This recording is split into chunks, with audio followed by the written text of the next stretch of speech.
সারের একটু কেরাইছে যে সার আসলে 1300 বস্তা দিছি সরকারিরা, এখন এটা আমরা 1700 বস্তা কেনা লাগে। বরিশালের শ্রীপুর ইউনিয়নের চরে আগাম জাতের তরমুজের চারা বুনছেন বরগুনার চাষি কালাম পেদা। কিছুদিন আগে যে সার 1400 টাকা বস্তায় কিনেছেন, সেই সারে গুনতে হচ্ছে বাড়তি টাকা। কেবল সার নয়, তরমুজের বীজেও বেড়েছে দাম। এই সারটা যেখানে রোপণ করছি সেখানে একটু কম আছে, এখন তো অনেক দাম।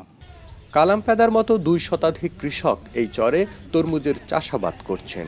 তাদের অভিযোগ, সার আর বীজের বাড়তি দরের সঙ্গে যোগ হয়েছে স্থানীয় একটি মহলের চাঁদাবাজি। জমি লিজ নেওয়া থেকে শুরু করে ফসল পরিবহন ও মোকামে নিয়ে যাওয়া পর্যন্ত বিভিন্ন পর্যায়ে গুনতে হয় বড় অঙ্কের টাকা।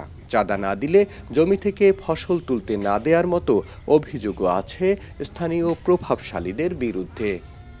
কানিপুর্তি এটা চাঁদা চায় যে এখানে কয় একর জায়গায় তরমুজ করছো, যদি 30 একর হয় তাইলে তাদের ওইখানে একটা কানিপুর্তি দিতে হয়, অ্যামাউন্ট দিতে হয় তাদের। এ সাদা চায়, ও সাদা চায়, এআই এর সমস্যা করে, টাকা না দিলে মাল উঠতে দেবে না, এহিন্দে যাইতে দেবে না, এরকমের সমস্যা দাঁড়ায়। বস্তার গায়ে যা রেট, ওই থেকে 300-200 টাকা প্রত্যেকটা সারে আর কি বেশি নিতেছে। আমার সার ঔষধের যে পরিমাণ দাম, শ্রমিকের যে পরিমাণ মানে টাকা দিতে হয় কাজের পরিশ্রমিক বাবদ, কিন্তু আমি যে ওই পরিমাণ দামটা তরমুজের পাই।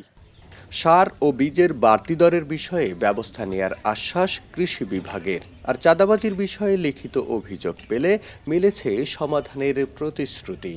যদি কোনো জায়গায় চাঁদাবাজি ঘটে, সেক্ষেত্রে নিকটস্থ পুলিশ সে কেন্দ্রে বা থানায় যদি যোগাযোগ করে এবং আমাদেরও জানায়, তাহলে আমরাও সেক্ষেত্রে তাদের সহায়তা করব। আমরা চাই কৃষক নিরবিচ্ছিন্নভাবে তাদের উৎপাদন কার্যে অবদান রাখুক। চলতি বছর ৬২,৬২৩ হেক্টর জমিতে তরমুজ আবাদের লক্ষ্যমাত্রা নির্ধারণ করা হয়েছে, যা গত বছরের তুলনায় ১৪,৫৭৬ হেক্টর বেশি। সৈয়দ মেহেদী হাসান, স্টার নিউজ, বরিশাল।